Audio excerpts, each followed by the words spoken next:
12 ज्योतिर्लिंगों के दर्शन। सोमनाथ ज्योतिर्लिंग। गुजरात के सौराष्ट्र जिले में समुद्र के किनारे मौजूद भगवान सोमनाथ ज्योतिर्लिंग की गणना सभी 12 ज्योतिर्लिंगों में प्रथम स्थान पर की जाती है। माना जाता है कि यहाँ पूजा पाठ करने से जीवन में सुख एवं समृद्धि की प्राप्ति होती है। मल्लिकार्जुन ज्योतिर्लिंग। आंध्र प्रदेश के कृष्णा जिले में कृष्णा नदी के किनारे श्रीशैल पर्वत पर स्थित है। इस पवित्र धार्मिक स्थल पर माता पार्वती के साथ महादेव के ज्योति रूप के दर्शन होते हैं। यहाँ दर्शन मात्र से ही साधक को अश्वमेध यज्ञ के समान पुण्य की प्राप्ति होती है। महाकालेश्वर ज्योतिर्लिंग। मध्य प्रदेश उज्जैन में स्थित महाकालेश्वर ज्योतिर्लिंग एकमात्र ज्योतिर्लिंग है जहाँ दक्षिण मुखी ज्योतिर्लिंग की उपासना की जाती है। मान्यता है कि इस स्थान पर भगवान महाकाल के दर्शन करने से सभी प्रकार के भय, रोग एवं दोष से मुक्ति प्राप्त हो जाती है। ओमकारेश्वर ज्योतिर्लिंग। मध्य प्रदेश के खंडवा जिले में स्थित ओमकारेश्वर ज्योतिर्लिंग नर्मदा नदी के बीच मंधाता या शिवपुरी नामक द्वीप पर स्थित है। ऊंचाई से देखने पर इस स्थान का आकार ओम आकार का दिखाई देता है। यहाँ भगवान शिव के दर्शन करने से सभी कष्ट दूर हो जाते हैं। केदारनाथ ज्योतिर्लिंग। हिमालय की गोद में बसे केदारनाथ मंदिर का हिंदू धर्म में विशेष महत्व है। इस स्थान का संबंध महाभारत काल से भी जुड़ता है।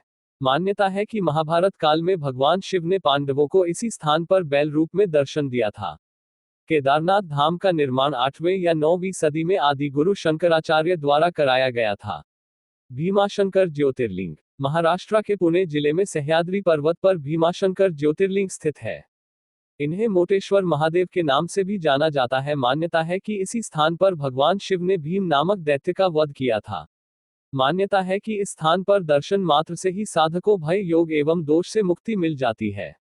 काशी विश्वनाथ ज्योतिर्लिंग। द्वादश ज्योतिर्लिंगों में 7वें स्थान पर काशी विश्वनाथ ज्योतिर्लिंग है।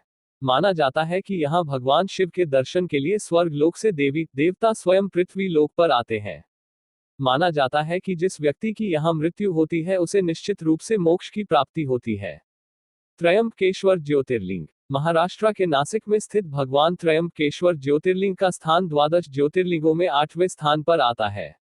भगवान त्रयंबकेश्वर का मंदिर ब्रह्मगिरी पर्वत पर स्थित है और इसी पर्वत से गोदावरी नदी शुरू होती है। इसी स्थान पर गौतम ऋषि ने भगवान शिव को प्रसन्न करने के लिए कठोर तपस्या की थी। वैद्यनाथ ज्योतिर्लिंग। झारखंड के देवघर जिले में वैद्यनाथ ज्योतिर्लिंग का भी हिंदू धर्म में विशेष महत्व है। मान्यता है कि वैद्यनाथ ज्योतिर्लिंग को रावण द्वारा स्थापित किया गया था। इस स्थान पर पूजा पाठ करने से भक्तों के सभी कष्ट दूर हो जाते हैं। श्रावण मास में लाखों की संख्या में कांवड़िए जल चढ़ाने आते हैं। नागेश्वर ज्योतिर्लिंग। गुजरात के द्वारका में स्थित नागेश्वर ज्योतिर्लिंग की गणना द्वादश ज्योतिर्लिंगों में 10वें स्थान पर आते हैं। शिव पुराण में भी इस ज्योतिर्लिंग का वर्णन किया गया है। बता दें कि शिव पुराण में नागेश्वर ज्योतिर्लिंग को दारुकावन क्षेत्र में ही वर्णित किया गया है। रामेश्वरम ज्योतिर्लिंग। तमिलनाडु के रामनाथपुरम में रामेश्वरम ज्योतिर्लिंग मौजूद है। मान्यता है कि त्रेतायुग में भगवान श्री राम ने समुद्र के तट पर बालू से शिवलिंग का निर्माण किया था। समय के साथ यह शिवलिंग वज्र के समान हो गया था। श्री राम द्वारा निर्मित शिवलिंग के कारण ही इस ज्योतिर्लिंग को रामेश्वरम कहा जाता है।